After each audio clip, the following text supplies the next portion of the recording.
Olá, queridos amigos, queridos companheiros.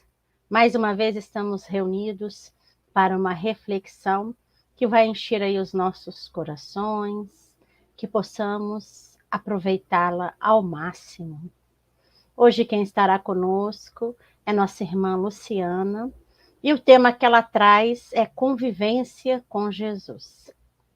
Antes de nós a chamarmos, vamos aí ler uma leitura, para que a gente vá aí serenando os nossos pensamentos, os nossos sentimentos, e nos conectando com esses irmãos que já prepararam o nosso ambiente para este momento tão abençoado. Hoje nós trazemos aí uma mensagem do livro Palavras de Vida Eterna, que é psicografia do Chico, pelo Espírito Emmanuel, capítulo 125, no convívio do Cristo. Assim que, se alguém está em Cristo, nova criatura é. As coisas velhas já passaram, eis que tudo se fez novo. Paulo, segunda carta aos Coríntios, capítulo 5, versículo 17. É comum ouvirmos a cada passo observações de companheiros desarvorados e abatidos, a fixarem emoções e pensamentos em pessimismo e azedume, qual se acalentassem espinheiros e charcos submersos neles mesmos. Respiram e caminham, transportando consigo enorme submundo de mágoas e desilusões, deixando, onde pisem, escuro rastro de fel. Falam de experiências dolorosas da própria vida íntima, empregando 1000 frases tortuosas e contundentes num apontamento que poderiam encaixar em algumas poucas palavras claras e simples. Dramatizam desencantos, reconstituem doenças passadas com a volúpia de quem lhes procura o indesejável convívio. Queixam-se de ingratidões, apontam preterições e prejuízos que sofreram em épocas precedentes. Historiam episódios tristes que a vida já relegou aos arquivos do tempo. Fazem longas escavações em lastimáveis acontecimentos passados, como quem se compraz no clima de esgoto. E com isso envenenam a vida e ensegam a própria alma, incapazes de perceber que o Evangelho é luz e renovação nos campos do espírito. Se antigas dores e problemas superados te voltam à imaginação, esquece-os e segue adiante. Pensa no melhor que te espera e busca voluntariamente o trabalho a fazer. Consoante a assertiva do apóstolo, se alguém permanece em Cristo, nova criatura é, porque, efetivamente, quando a nossa vida está em Jesus, tudo em nós e diante de nós se faz novo. Emmanuel. Então, meus irmãos, aí depois dessa leitura, vamos conversar com essa espiritualidade amiga e benfeitora, com nosso Mestre Jesus, que nos coloquemos na posição que nos deixa mais confortáveis, mas que possamos abrir o nosso coração, a nossa mente, para nos conectarmos com esses irmãos que preparam o nosso ambiente, que nos preparam, envolvendo o nosso lar, nos envolvendo os nossos corações, para podermos aproveitar da melhor forma, absorvendo da melhor forma e entendendo toda essa reflexão que nos será trazida. Pedimos a essa espiritualidade amiga e benfeitora que nos acompanhe, que envolva a nossa irmã Luciana, que a intua, que a inspire, que a reflexão que ela veio nos trazer com tanto carinho, com tanta dedicação, possa também nos envolver e que nós possamos, neste momento, recebendo do mais alto todo esse clima benéfico que nos deixa mais tranquilos, mais harmoniosos, também doar de nós, do nosso coração, as melhores vibrações para envolver todos os nossos irmãos deste maravilhoso planeta Terra. Que os corações endurecidos sejam alcançados, que os irmãos em sofrimento sejam envolvidos e que nós possamos sempre nos lembrarmos de todos os nossos irmãos do orbe terrestre, sejam eles encarnados e desencarnados, e enviar para eles todas as nossas melhores vibrações de amor, paz e harmonia. E é com essas vibrações no coração, com esse olhar, que nós iniciamos essa reflexão abençoada. Gratos por termos sempre esta oportunidade. Que assim seja. Bom, meus irmãos, agora eu vou chamar a nossa irmã, a Luciana. Olá. Ei, Lu, seja muito bem-vinda. É sempre muito bom te receber, te ouvir, né? Então, fique à vontade para você nos passar aí essa reflexão. Convivência com Jesus. A palavra é toda sua. Faz de conta que a casa é nossa, né, Diz?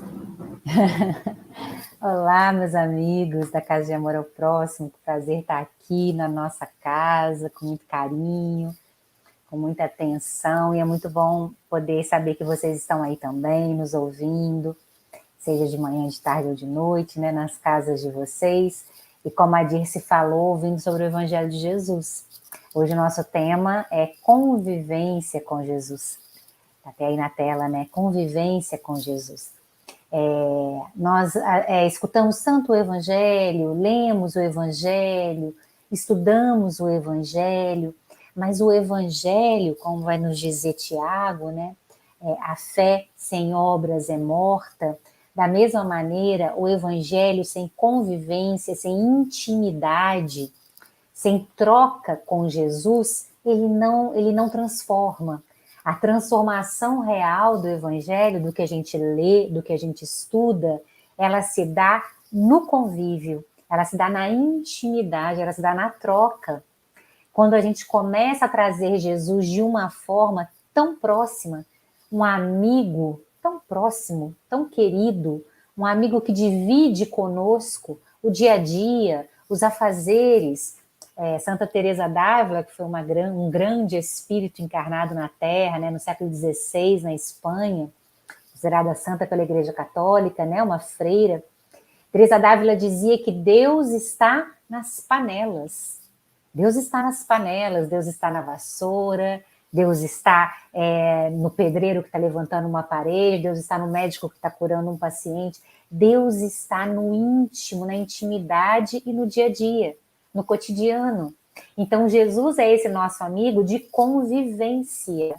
Jesus não está só lá no centro, né? Jesus não está só na hora da prece. Jesus está ali comigo quando eu estou precisando, que o almoço está apertado, que eu tenho que dar almoço para a criança, que tem que estar na hora de levar a criança na escola.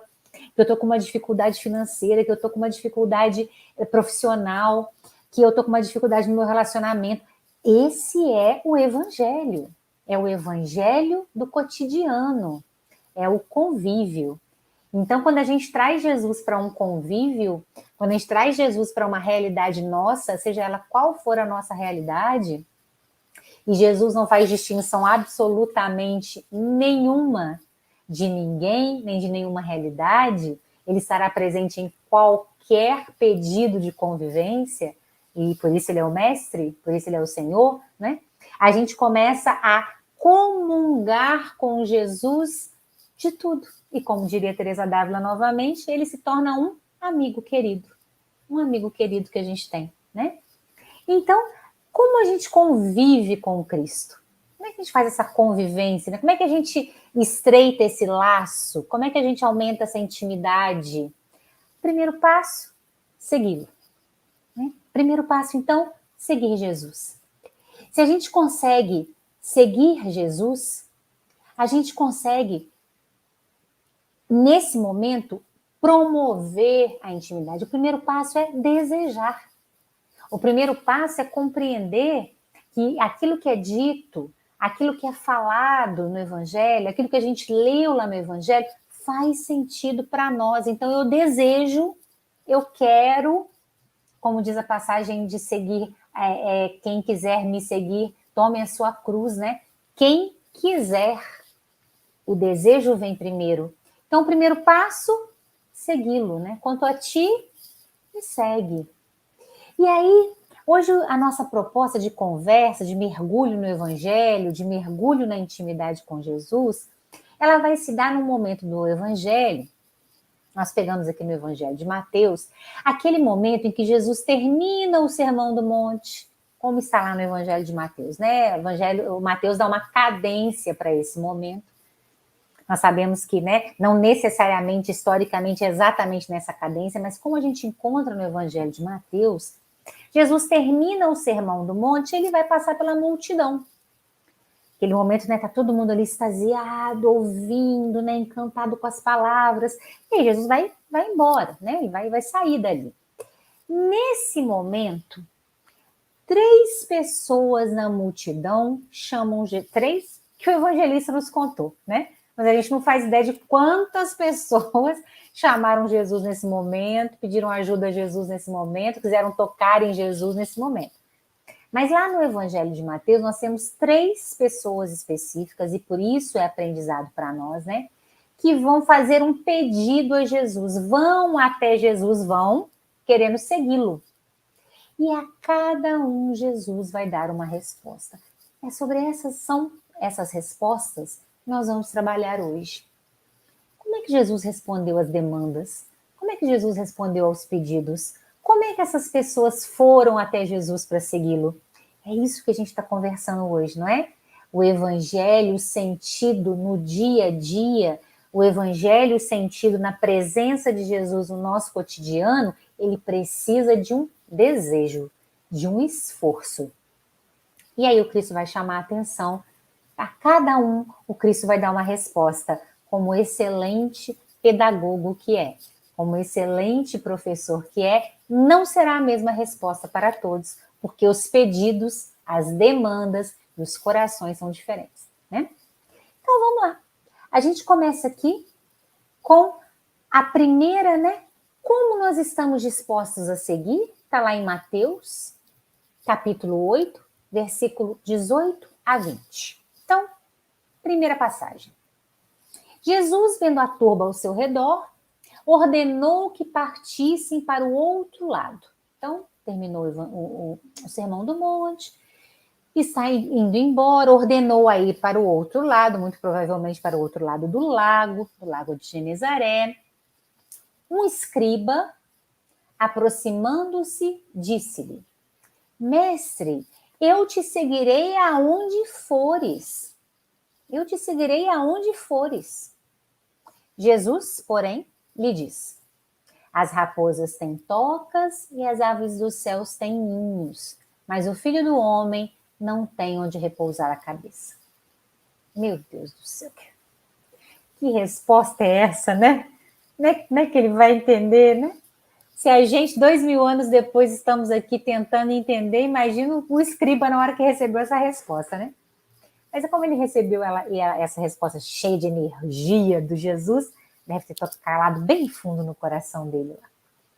Então vamos perceber, meus amigos, multidão, alguém se aproxima de Jesus. Qualquer alguém? Não, um escriba. Quem era o escriba? O escriba era aquele que copiava os textos. Era alguém diferenciado na sociedade judaica, porque pouquíssimas pessoas sabiam ler e escrever. A maior parte da comunidade era de pescadores, homens simples, pastores, agricultores, que é com quem Jesus convivia. Quem sabia ler e escrever eram os doutores da lei, aqueles que estudavam no templo, aqueles que se especializavam nos textos sagrados, consequentemente tinham condições econômicas melhores. E os escribas eram esses, então, que tinham condições de escrever e ler, já tinham um lugar aí diferenciado. Por escrever e ler e copiar, né, eles copiavam o que para nós é o Antigo Testamento, mas que aqui nesse momento era a lei judaica, né, era toda a instituição espiritual da lei judaica. Eles conheciam profundamente os mandamentos. Eles conheciam profundamente as leis. Então, eram pessoas muito estudadas, que conheciam a fundo. Então, nós temos um escriba, alguém culto, alguém inteligente, que chegou para um carpinteiro pobre e humilde, que andava com pescadores e pessoas da multidão, doentes, cansadas, nervosas. Ele chegou para esse homem que socialmente não batia, né, com a sua condição econômica e social e aparentemente cultural, porque até então o escriba não sabia que estava falando com o governador do planeta, né? Ele chega para esse homem e diz: eu quero te seguir. Meus amigos, imaginemos, se fosse qualquer um de nós que tivesse alguém culto, né, um professor da universidade com pós-doutorado, vira para nós e diz assim: nossa, suas palavras são tão sábias, você é tão culto, eu quero te seguir. A gente ia ficar lisonjeadíssimos, não é? Mas aí Jesus dá uma resposta que não teve nada de lisonja. Jesus dá uma resposta que aparentemente nem lógica tem. Então, um escriba profundo conhecedor da lei e dos ensinamentos judaicos ouviu o Sermão do Monte e encontrou em Jesus uma palavra, um consolo, um entendimento que ele ainda não tinha visto nas Escrituras. Ficou tão encantado e falou: Senhor, eu quero te seguir. O Senhor me trouxe aí uma palavra que eu nem conhecia.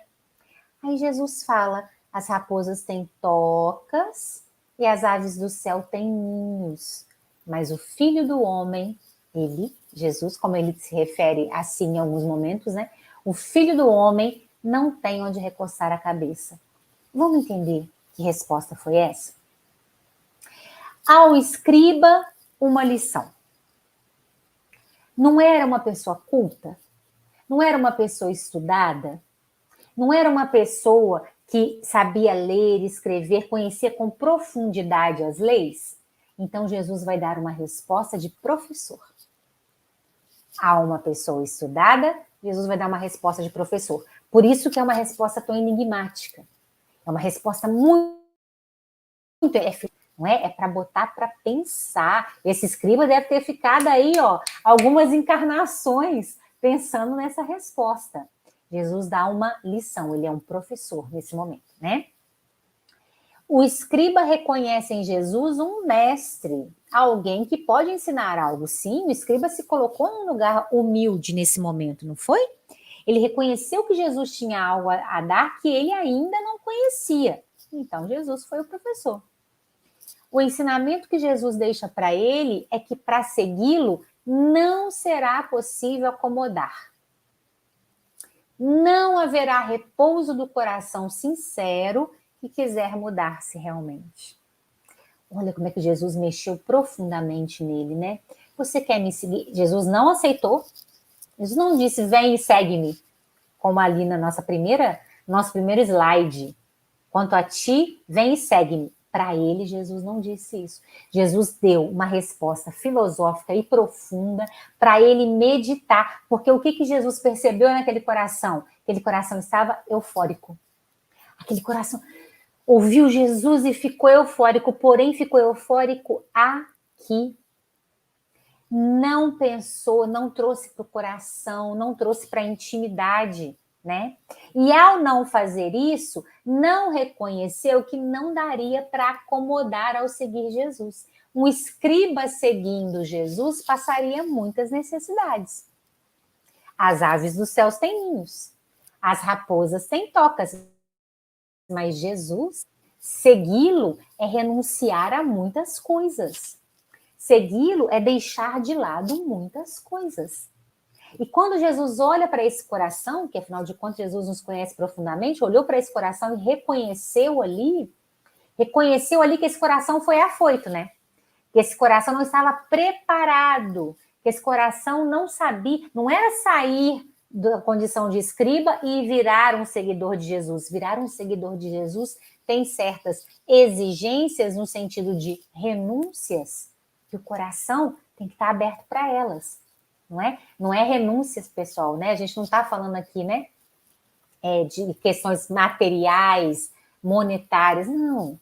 As renúncias aqui ao seguir Jesus também, né? Também são, mas não é nesse momento aqui, não é disso que a gente está falando.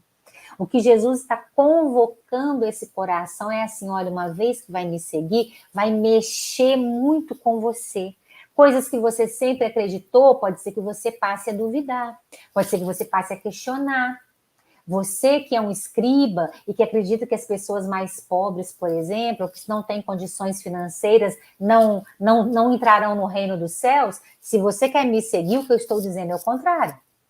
O que eu estou dizendo é que é mais fácil um camelo passar pelo buraco da agulha do que um rico entrar no reino dos céus. E aí? Você está pronto para ouvir isso? Está pronto para saculejar, né? Para sair do seu lugar que você já pensa aí quadradinho? Então Jesus dá uma lição. Olha, para me seguir, vai chacoalhar, vai mexer com algumas ideias pré-concebidas que a gente tem, e a gente tem muitas, né, meus amigos? Há alguns séculos a gente vem com algumas ideias, alguns pré-conceitos, algumas dificuldades nas relações que Jesus vem e fala, não, eu não estou falando disso. Eu estou falando de amar ao próximo. Está pronto para isso? Então, Jesus deu uma lição a quem é muito estudado, ele foi um professor e passou. Deixou esse coração pensando sobre isso, assim como nós. Né? Queremos a convivência com Jesus, queremos essa intimidade com Jesus, vão ter coisas que vão mexer com o nosso coração. Preconceitos, principalmente. Ideias preconcebidas que nós temos de que algum grupo, por algum motivo, é inferior, ou pela cor da pele, ou pelas escolhas sexuais, ou pela forma de se vestir, ou pela religião que tem. Qualquer ideia preconcebida da nossa parte, Jesus vai chacoalhar. Porque ele vai dizer que somos todos filhos de Deus, somos todos iguais.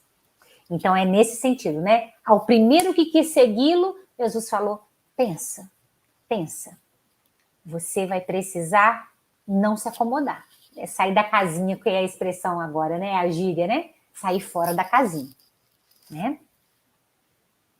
Para seguir o Cristo, não cabe afoitamento.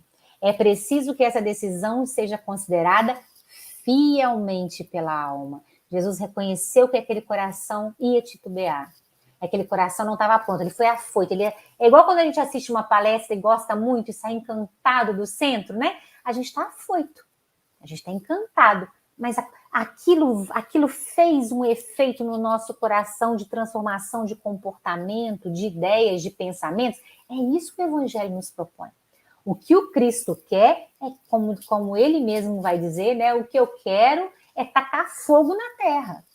E como eu queria que ela já estivesse pegando fogo. São expressões de Jesus e a palavra é fogo mesmo. A tradução não está errada não, né? Mas é fogo nesse sentido. Ardor, fervor, intenção, desejo real. Né? Então, ao primeiro, uma lição. Então, esse foi o primeiro. E ao segundo? Teve um segundo. Jesus continuou caminhando, deixou o escriba com esses pensamentos e continuou caminhando. Não aceitou nem negou, mas botou ele para pensar. Quando ele estiver pronto, certamente ele vai seguir, né? Mas também Mateus capítulo 8, tudo isso está acontecendo logo depois do Sermão do Monte, tá, pessoal? Aliás, nós estamos ainda no Sermão do Monte, né? Tudo isso está acontecendo depois da descida ali, né? Tudo vai acontecendo ao mesmo tempo. Capítulo 8, versículo 21 e 22. Outro dos seus discípulos lhe disse: Senhor, permita-me ir primeiro enterrar meu pai. Jesus, porém, lhe diz: segue-me e deixa que os mortos enterrem seus próprios mortos. Então, aqui já é outra coisa. Aqui já foi outro pedido de seguir Jesus também, e já foi outra resposta, já foi outra intenção. Jesus não é mestre e senhor à toa, né? Como diz Emmanuel, Senhor dos Espíritos à toa. Conhece os nossos corações e sabem exatamente como nos responder às demandas, né? E aí, essa é uma das passagens onde a gente recebe mais crítica, né? A doutrina espírita recebe mais crítica quando citam essa passagem para dizer, né? Está lá no Evangelho que Jesus disse aos mortos deixar que enterre os seus mortos, não é para mexer com os mortos, né? E agora a gente vai ver que não é essa a interpretação, né? Não se trata aqui de não falar com os espíritos, né? Ou de não lidar com o mundo espiritual. Veja, pessoal, olha só. Outro dos seus discípulos. Então, ó, o primeiro era um escriba, alguém dos estudos, alguém da razão, alguém da cultura. Agora é um discípulo de Jesus, ou seja, qualquer um de nós. Quem vai pedir para segui-lo agora é alguém que já conhece Jesus, já leu, né? Não nesse momento, né? Mas nós, né? Quando a gente está traduzindo para nós, já leu o Evangelho, já conhece Jesus, já vai ao centro, já faz trabalho voluntário. Somos nós, discípulos, a gente já conhece.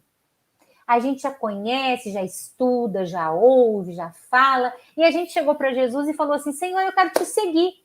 E a gente imaginou que ele ia falar perfeitamente, que você já faz isso há tanto tempo.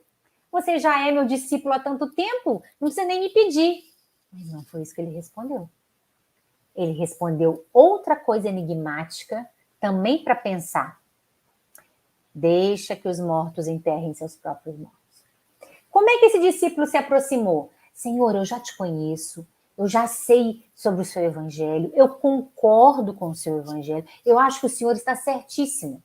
A gente tem que perdoar os inimigos, a gente tem que amar, a gente tem que orar por aqueles que nos perseguem e caluniam. O Senhor está coberto de razão, eu concordo com tudo isso. O Senhor me dá só um tempinho que eu vou ali resolver uma coisa e já volto. Esse discípulo aqui estava pedindo para enterrar o pai. E nós? E que a gente pede só um minutinho para Jesus, né? Só um minutinho, Senhor, que esse negócio de perdoar ainda não está descendo quadrado aqui para mim, né? Só espera só um minutinho, né? Só espera só um minutinho, porque eu ainda gosto tanto de fazer aquilo ali, e aquilo ali ainda não é de acordo com o seu evangelho, eu ainda faço umas coisinhas que estão fora, só um minutinho. Então aqui Jesus vai conversar com esse coração, que já o conhece, que concorda com o que está escrito, que vivencia, inclusive.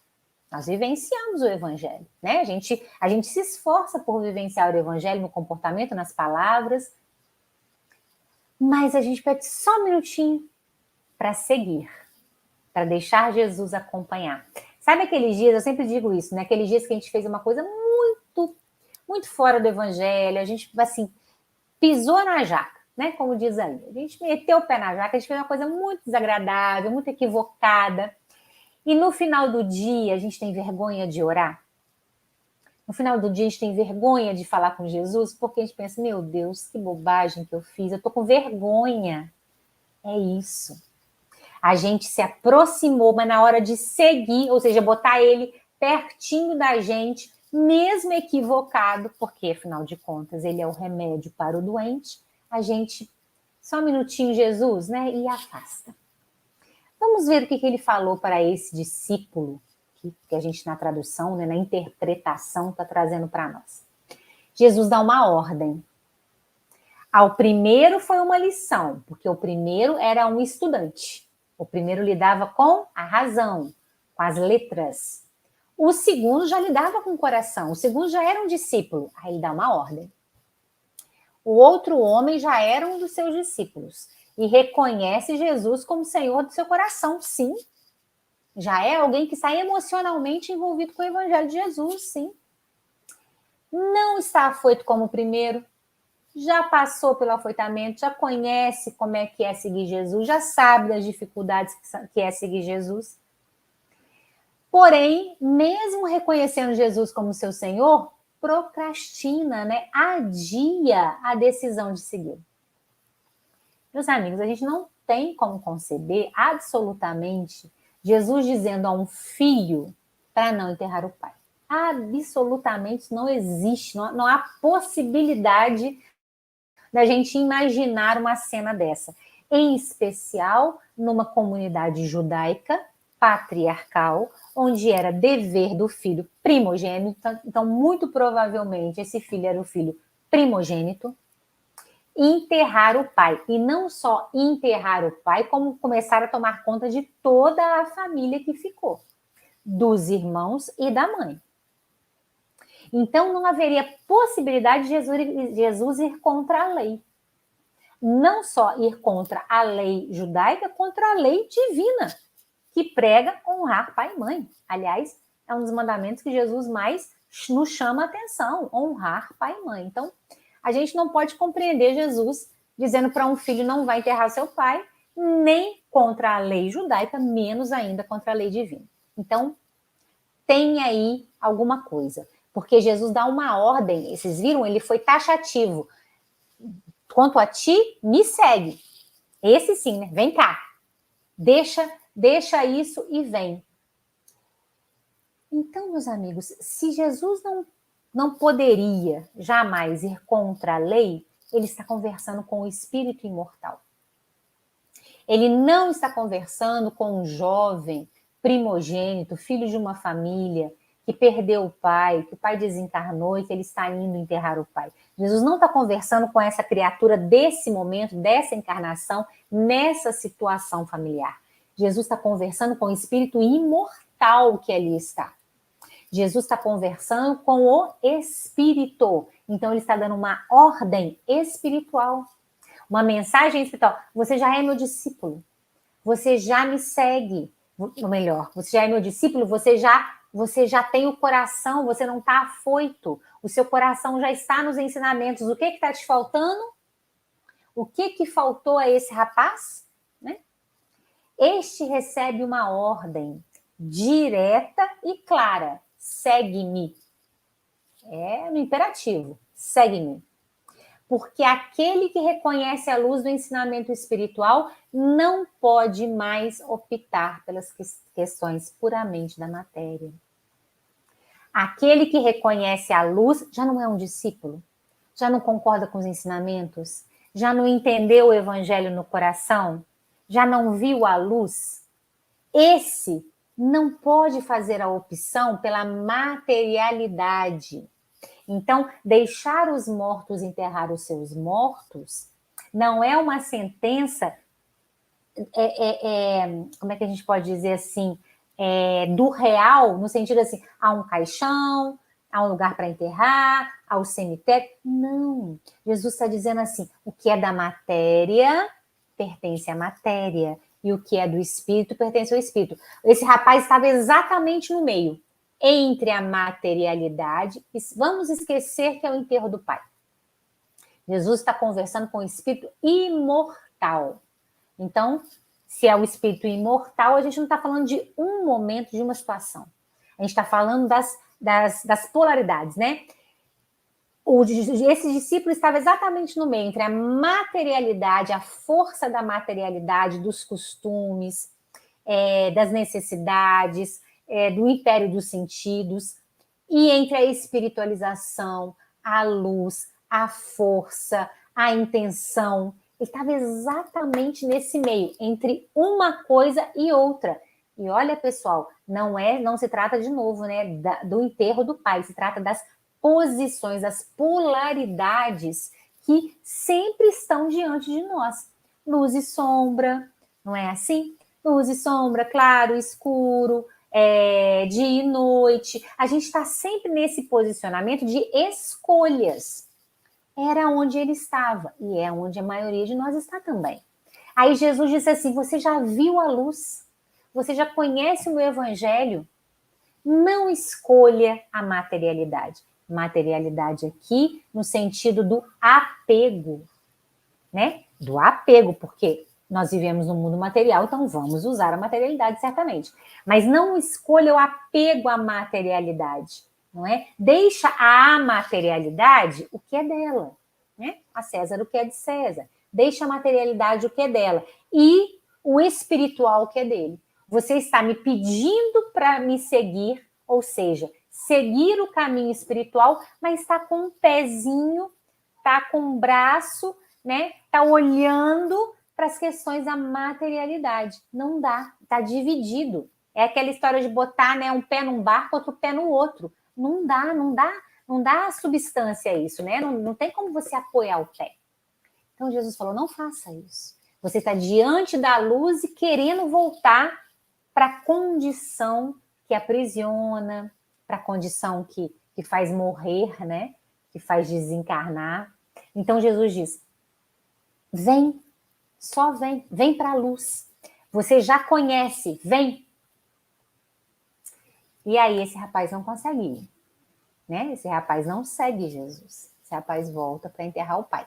Se a gente lê isso de uma forma pequenininha, se a gente lê isso limitadamente, a gente pensa que, poxa vida, Jesus também falou uma coisa que não tinha menor cabimento, o rapaz não ia mesmo segui-lo. Mas Jesus está conversando com o espírito imortal. A esse ele deu uma ordem: vem, vem. O que eu tenho para oferecer é muito. E o rapaz não conseguiu. Jesus continuou seguindo. Aí vem o terceiro. Vem o terceiro. Agora a gente escolheu em Lucas, mas é a mesma passagem. É o Sermão do Monte, né? O finalzinho do Sermão do Monte. Lucas 9, 61 a 62. Outro lhe disse: Senhor, eu te seguirei, mas permita-me primeiro colocar à parte os que estão em minha casa. Disse-lhe Jesus: ninguém que põe a sua mão no arado e olha para trás, as coisas de trás, é apto para o reino de Deus. Então, mais um. Só que esse agora, pessoal, não era discípulo. Esse agora reconheceu Jesus como Senhor. Ah lá, Senhor. O escriba chamou de mestre, o discípulo falou: eu vou te seguir. Esse chamou de Senhor. Esse já estava numa condição de reconhecer que, de fato, Jesus era Senhor do seu coração. Mas assim como o anterior, falou: mas só um minutinho. E olha que o que ele pede, se a gente lê a mensagem de forma rápida, também não entende por que Jesus foi tão radical. Ele só pediu porque, se vai seguir Jesus, ele vai para outra cidade, ele vai caminhar no meio dos apóstolos, não volta mais para casa. Afinal de contas, nós estamos há 2000 anos atrás, a gente não tem comunicação, não tem WhatsApp, não tem celular, não tem carro. Uma vez que vai seguir Jesus, você não sabe para onde você vai parar, quando é que você vai voltar, não é? Vai seguindo ali pelas aldeias afora. Então, o que ele pede é muito razoável. Senhor, eu vou te seguir. E ele não pediu, não. Ele afirmou: eu vou te seguir. Eu já entendi, eu gostei do que eu ouvi, eu concordo com o que eu ouvi, eu quero isso para mim. Esse seu evangelho, eu quero para mim essa paz, essa alegria, essa comunhão, eu quero. Eu vou seguir. Só vou ali despedir do pessoal, avisar onde é que eu tô. Nada mais razoável, concordam? Nada mais razoável. Mas aí Jesus responde dessa forma: aquele que põe a mão no arado e olha para trás não é apto ao reino de Deus. Mais uma resposta dura, né? A esse, o que Jesus respondeu? A esse Jesus: adverte. Ao primeiro, Jesus dá uma lição. Ao segundo, uma ordem. Você já é discípulo? Escolha. Faça a escolha. Ao terceiro, que o chamou de Senhor, está reverenciando Jesus, ele dá uma advertência, ele chama atenção. Ó. O homem também reconhece Jesus como Senhor, ou seja, já tem consciência da sua dimensão espiritual, mas titubeia na hora da decisão de segui-lo. Um estava muito afoito, os outros estavam muito indecisos, né? Nesse caso, o que o aprisiona no momento da sua escolha é o que ficou para trás. O segundo, o que o aprisionou na hora da escolha foram as regras, as limitações, as ideias preconcebidas, não é? Isso o aprisionou. E ele acreditava que estava certo, e estava, segundo a lei, ele estava mesmo. Mas o que Jesus está chacoalhando, é por isso que a gente está dizendo que Jesus chacoalha, né? É dizer assim, olha, presta atenção, você está diante da luz. Então você vai ser mexido nas suas ideias preconcebidas, não é? Diante da luz, como é que a gente faz escolhas? O que o prendeu não foram as questões materiais, ou as ideias preconcebidas, ou as questões sociais. Isso o que o prendeu foi o passado. O que o prendia?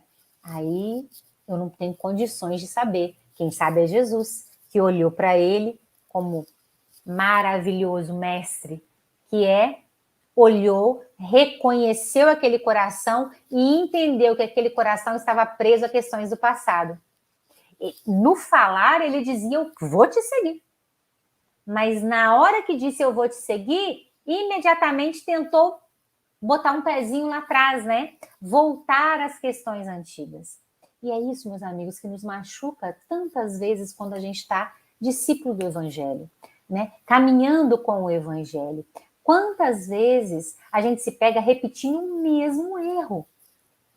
Meu Deus, mas eu já estudei, eu já aprendi, eu sei que não é para fazer, eu sei que não é para fazer. Eu acredito que Jesus é meu amigo. Eu sei que não é para fazer assim. Quando eu vejo, estou eu fazendo exatamente do mesmo jeito. Já se pegaram sentindo isso? Pois é, nós somos aí, ó, o terceiro que falou para Jesus se quer seguir, né? E aí Jesus disse assim, tá bem, né? Pode seguir, mas vai ter que abrir mão desse passado, né?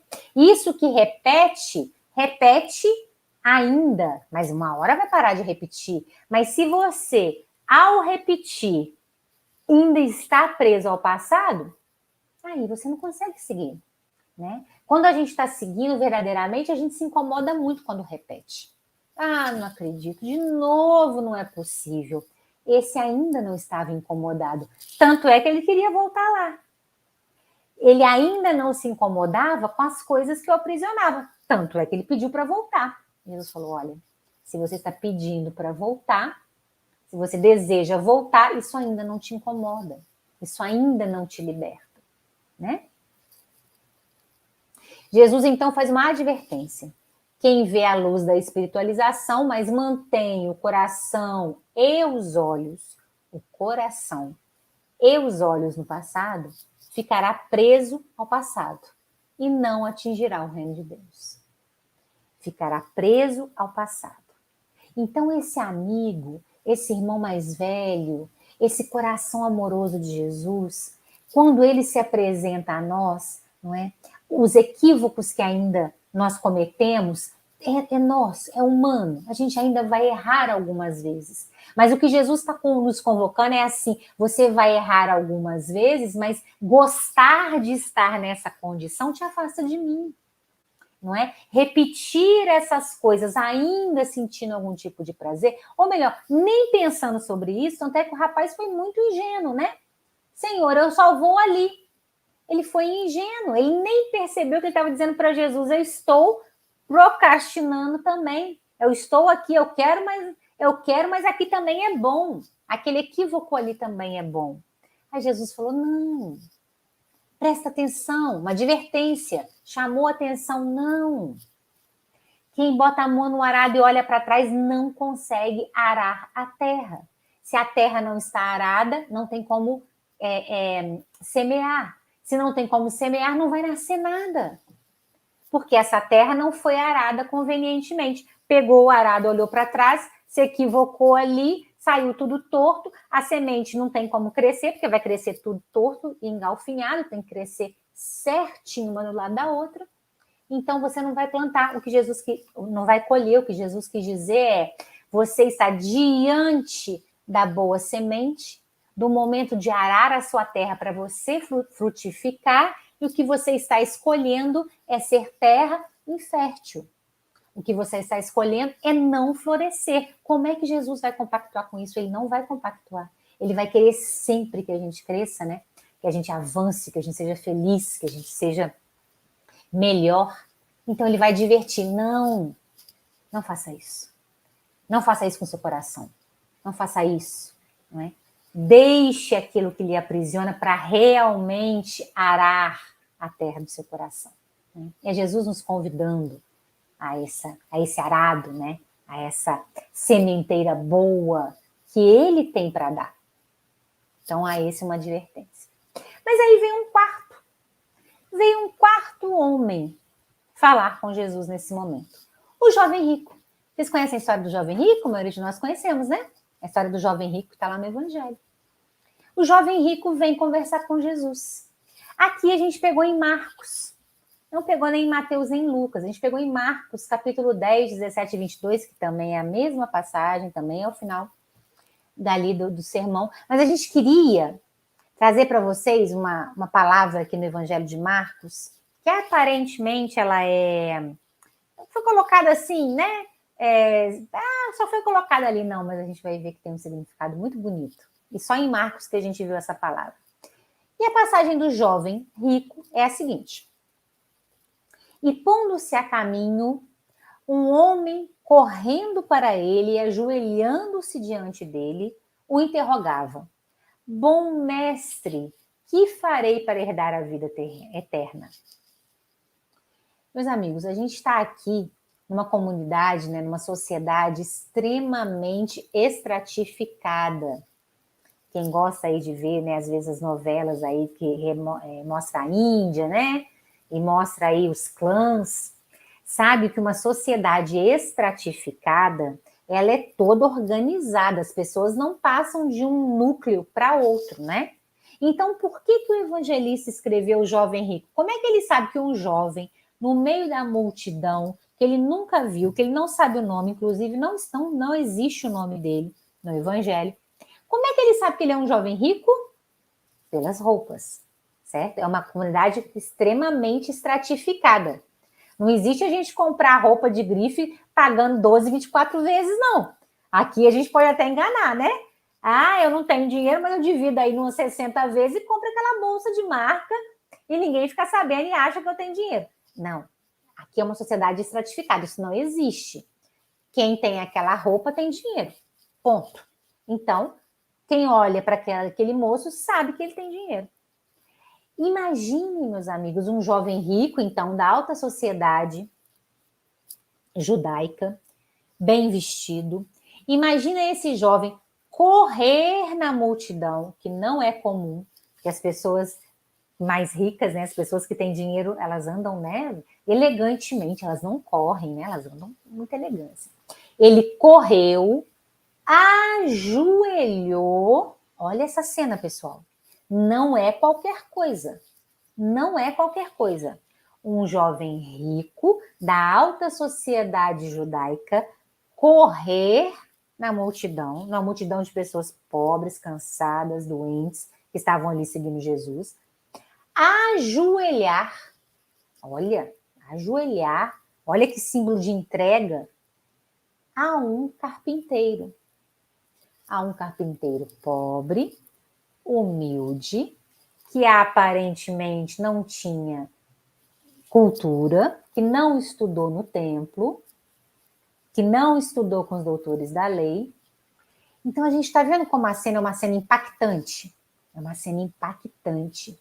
Esse jovem ouviu o sermão, ficou impactado com as palavras de Jesus, achou de uma sabedoria imensa, correu, ajoelhou e perguntou: Ainda chamou Jesus de bom e de mestre. Gente, mestre era designado aos doutores da lei. Perdão. Aqueles que ensinavam no templo, que eram mestres da lei. Jesus nunca estudou no templo. Jesus não era um doutor da lei. E o jovem reconheceu em Jesus não só um mestre, excelente mestre, um bom mestre, e fez uma pergunta filosófica. Fez uma pergunta que qualquer discípulo faria para o seu mestre. O que eu faço para herdar a vida eterna? Isso é uma pergunta filosófica. Isso é uma pergunta feita de aluno para professor. Isso é uma pergunta feita para colocar a cabeça para funcionar, né? De forma filosófica, de forma a pensar fora da caixa, né? Então, a cena é uma cena diferente. Não é qualquer cena essa, não, né?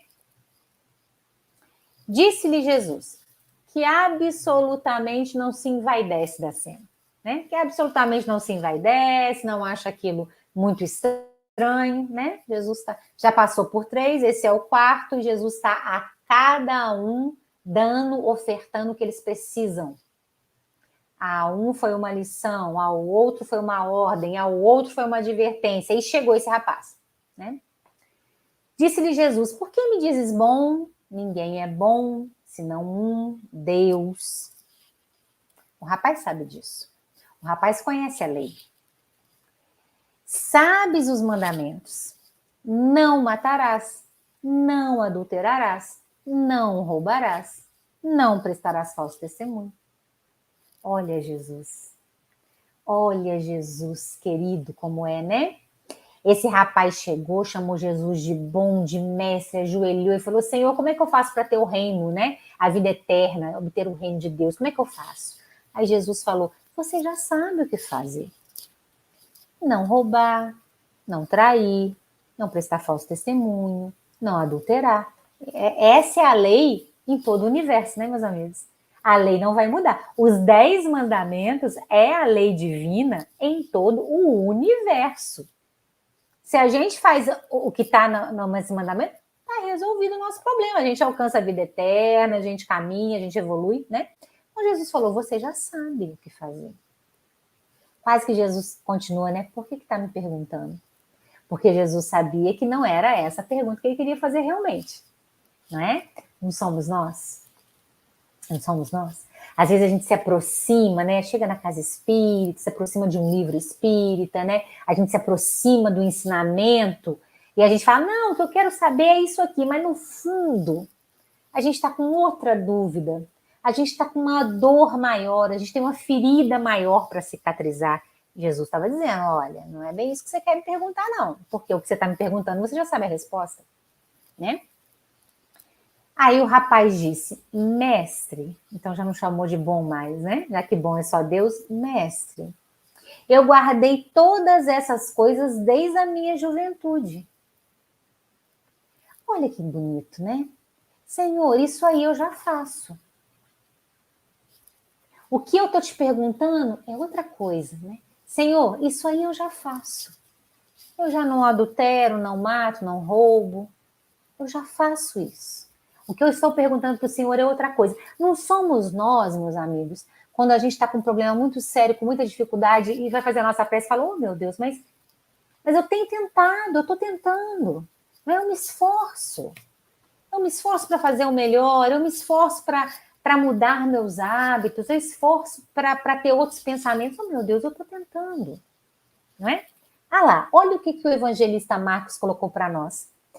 E Jesus, fitando-o, o amou. Ah, mas que bonito. Ele foi o único evangelista que colocou essa palavra.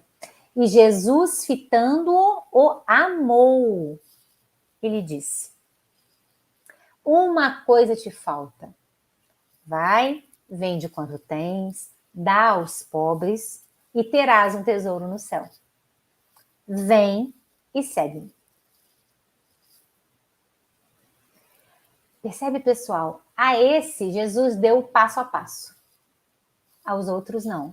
Aos outros, ele não deu passo a passo. Ele deu questões para pensar profundamente no coração. A esse, quando Jesus o olhou e o amou, Jesus olhou profundamente e entendeu que esse jovem realmente estava fazendo as coisas que deveria fazer, mas estava faltando o pulo, né? Estava faltando a entrega total. Estava faltando a real entrega. E Jesus olhou para ele e o amou, né? Teve compaixão. Não é assim quando a gente chegou, Jesus, eu estou tentando tanto. Aí ele chega no nosso ouvido, nosso mentor chega no nosso ouvido, a gente pega uma mensagem para ler, a gente ouve uma palestra que diz assim, então dá o salto, não é? Então entrega isso que ainda atormenta seu coração, entrega isso que ainda te faz sofrer, porque é esse rapaz, o que o prendia? Era ter muito dinheiro. Mas, pessoal, é a história dele, né? Não é quem tem muito dinheiro não consegue dar o salto, absolutamente, não é essa a equação. Esse rapaz tinha muito dinheiro e não conseguiria dar o salto. O salto que Jesus pediu, ele pediu duas coisas. Ele pediu, vai dar tudo que tens aos pobres e me segue. Jesus pediu duas coisas para ele, deu passo a passo. Vai em casa, dá tudo que você tem aos pobres, não é para qualquer um, é aos pobres, né? Você vai ter um tesouro no céu e vem e me segue. Pediu duas coisas. E aí, ele, o rapaz pesaroso, por causa desta palavra, saiu entristecido, pois era possuidor de muitos bens. Jesus pediu o salto. O salto ele não conseguiu dar. Então, meus amigos, quantas vezes nós estamos nessa situação de dizer, Senhor Jesus, eu já faço. E aí ele vem e fala, então entrega. Então entrega. Esse ponto aqui, Luciana, ó, que ainda te aprisiona, esse ponto aqui que ainda te faz sofrer, entrega. Transforma. Me segue, me põe na sua vida, né? Faz de mim esse amigo presente e transforma. Aí eu falo, Jesus, mas esse ponto ainda não dá. Ainda estou aprisionado, né? E aí, meus amigos, eu não sei se vocês conhecem o resto dessa história, né? Quem vai nos contar o resto dessa história é a Amélia Rodrigues, no livro Primícias do Reino, né? No livro Primícias do Reino é o Mancebo Rico, né? Vou confirmar aqui só se é o Mancebo Rico para eu não estar falando bobagem com vocês. O nome da passagem, né? Vamos pegar aqui para não falar bobagem. Mancebo Rico é o nome da passagem. Nesse livro, a Amélia conta a história depois desse momento. Então, o rapaz sai da presença de Jesus triste, porque ele tinha muito dinheiro, e a Amélia nos conta que ele era um jovem órfão. Ele não tinha nem pai nem mãe, então ele herdou toda a fortuna da família, ele realmente tinha muito dinheiro. Por isso que era o ponto de pegada dele, né? O dele era isso. E o nosso? Qual é o nosso ponto de pegada? O que Jesus pediria para eu deixar? O que Jesus pediria para eu deixar? Luciana, deixa. Entrega, né? A ele foi todos os bens aos pobres. A Amélia Rodrigues nos conta que no dia seguinte o rapaz tinha uma corrida de biga, que era muito comum à época de Jesus, né? Os rapazes que tinham dinheiro faziam essas corridas de biga, né? E cavalos árabes, cavalos caríssimos, né? Muitos escravos ali para poder fazer essas corridas. E o rapaz tinha uma corrida dessa no dia seguinte. Ele foi para a corrida. No meio da corrida, ele tombou, ele caiu. Ele caiu no meio da arena. E aí, eu vou ler, porque a Amélia Rodrigues é uma poetisa, então fica muito mais bonito ela falando do que eu, né? E aí ela vai dizer assim, numa manobra menos feliz, um carro vira e um corpo tomba, despedaçado pelas patas velozes disparadas. O moço rico sente as entranhas abertas, o suor e o sangue em pastas de lama, a respiração entrecortada. Enquanto escravos rápidos arrastam-no da pista, foge mentalmente da cena brutal que o esmaga, e entre as névoas que lhe sombreiam os olhos, parece vê-lo, ver Jesus. No momento do desencarne, parece ver Jesus. Silenciando os gritos na concha acústica, tem a impressão de escutá-lo, tem a impressão de ouvir Jesus. Renuncia a ti mesmo, vem, e segue-me. 2 braços o envolvem, veludosos e transparentes. Apesar da face deformada e lavada pelas lágrimas, o suor e o sangue, ele dá a impressão de sorrir. Então vejam, meus amigos, o que a Amélia conta para nós? O jovem desencarnaria no dia seguinte, uns dias depois. Jesus sabia. Quando Jesus pede o salto, ele pede o salto porque reconheceu no jovem um real desejo de acertar, reconheceu no jovem que ele realmente estava fazendo por onde, só faltava o salto. O jovem não sabia que seria um salto tão rápido, né? Só faltava o salto. Ele não conseguiu nesse momento, né? Mas uma vez que a gente escuta Jesus, a gente tem eternidade para seguir, né? Assim, para poder conquistar esse reino dos céus, né? Então a Amélia Rodrigues nos conta, né? Que ele desencarnou logo depois. Então, todo o dinheiro que ele tinha não fez diferença mais, mas o aprisionava naquele momento. Percebe, meus amigos? E nós, né? O que nos aprisiona? O que esse salto nos exigiria? O que esse salto nos exigiria? E quem é que nos pede? Não é qualquer pessoa que nos pede, é Jesus, o amigo. O amigo que foi lá recolhê-lo quando ele desencarnou. Não é? Ah, então ele não seguiu Jesus, Jesus virou as costas para ele, mas jamais em tempo algum. Jamais em tempo algum. Foi ele quem foi lá socorrer, atender, acudir, não é? E com certeza dizer, vamos a mais uma chance. Então, meus amigos, a gente está tendo a oportunidade nessa encarnação de conhecer a doutrina espírita, de conhecer o Evangelho e podermos ter essa possibilidade de ter Jesus próximo, fazendo, dando ordens, lições, advertências, chamando-nos, convidando-nos, que a gente possa aceitar. O convívio com Jesus é a aceitação, inclusive das nossas limitações. Senhor, eu não consigo, me acode. Senhor, eu não consigo, me ajuda. Tem uma poetisa mineira, né? A Adélia Prado, que é uma poetisa que trabalha muito com o sagrado nas suas poesias. E tem uma poesia da Adélia que eu gosto muito, que ela diz assim: Senhor, eu tô com medo, me abraça. É isso, né? Jesus, eu tô com medo, eu não sei fazer, como é que faz? Fica perto, né? Me acode aqui para que eu possa fazer, porque a gente faz é com Ele. A gente faz é com Ele, né? No convite, na advertência, na ordem, a gente faz é com Ele. Esse é um amigo que está pronto a nos auxiliar, né?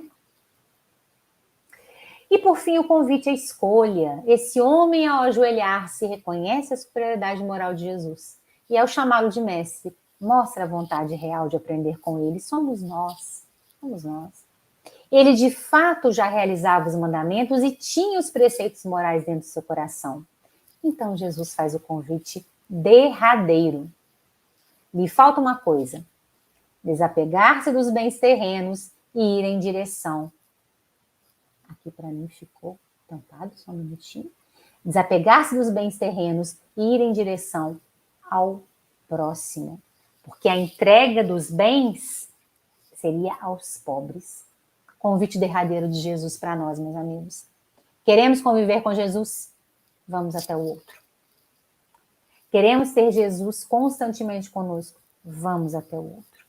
Nós crescemos com o outro.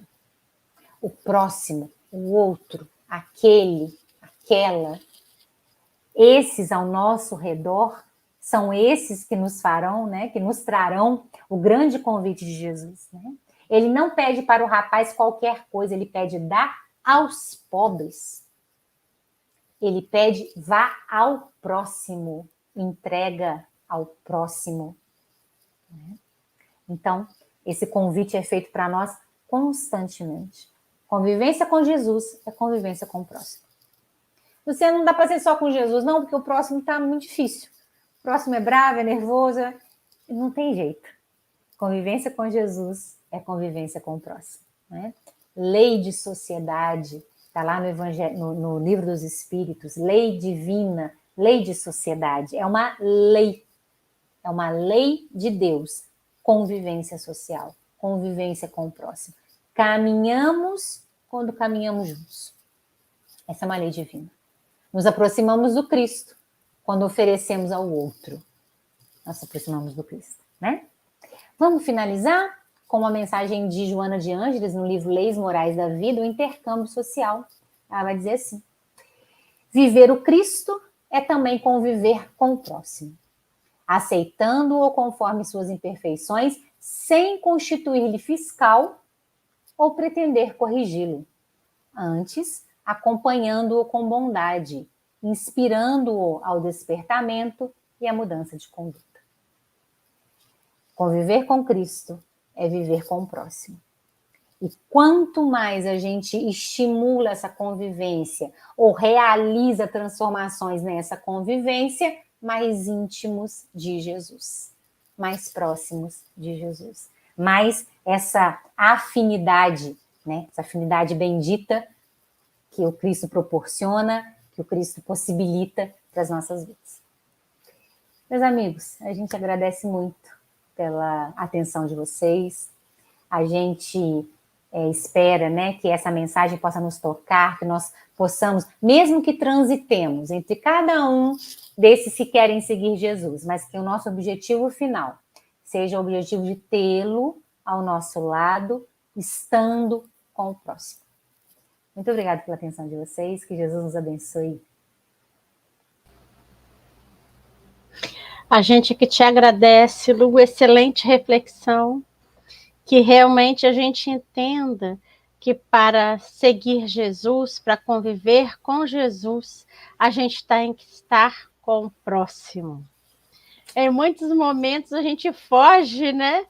A gente não aguenta, sim, a gente foge, sim, mas só que a gente não se esquece que a gente foge hoje. Amanhã a gente tem que retornar com ele. Exatamente. Exatamente. A gente te agradece aí, muito obrigada, tá? Foi um prazer, né, mais uma vez ouvi-la, tê-la junto de nós. E a gente vai fazer aí a nossa prece final, tá? Eu nem vou te tirar da tela, não, você me faz companhia, né? Assim como vocês também estão nos fazendo, para que a gente possa agradecer esse momento que foi tão aí gratificante, porque a gente tem que lembrar sempre que os convites são chegados sempre, a todos o tempo, como você falou, constantemente. Mas que a gente não arrume desculpas, que a gente não peça um minutinho, que a gente aproveite essa oportunidade. E lembrando também que mesmo esse jovem rico, né, mesmo naquele momento ele não conseguindo, porque essa era a fraqueza dele, ele não foi desamparado. Jamais. Então a gente tem que entender isso, que nós nunca estamos desamparados, que a gente está sempre aí nos braços de Jesus, né, para que a gente possa sempre estar se melhorando. Então, vamos agradecer nesse momento, vamos aí, então, nos colocando nessa posição confortável, nesse momento abençoado, em que essas reflexões nos mostram que ter Jesus nos nossos corações é estar trabalhando com o nosso irmão, é conviver com aqueles que em muitos momentos parecem difíceis para a gente. Porque é através dessa convivência, desse carinho, que aprendemos e que nos aproximamos mais das leis de Deus. Que os nossos corações, que neste momento estão cheios de alegria, por entendermos que somos sempre amparados, envolvidos, possam também abraçar outros irmãos que não têm como nós essa oportunidade, esse entendimento, que eles possam se sentir envolvidos pelo abraço carinhoso desse irmão mais velho, que acolhe, que acalenta e que nos guia sempre para o bom entendimento. Gratidão, espiritualidade, mentora deste momento. Gratidão a todos esses irmãos benfeitores que sempre estão ao nosso lado, nos guiando. Ao nosso Mestre Jesus, que veio nos trazer ensinamentos tão belíssimos e tão verdadeiros, nos mostrar o caminho para nos aproximarmos mais desse Pai que nos ama incondicionalmente. Que possamos sempre entender isso e que os nossos corações, que a nossa consciência se abra sempre para esse amor incondicional. Gratidão. E assim, vamos encerrar este momento dando graças a Deus.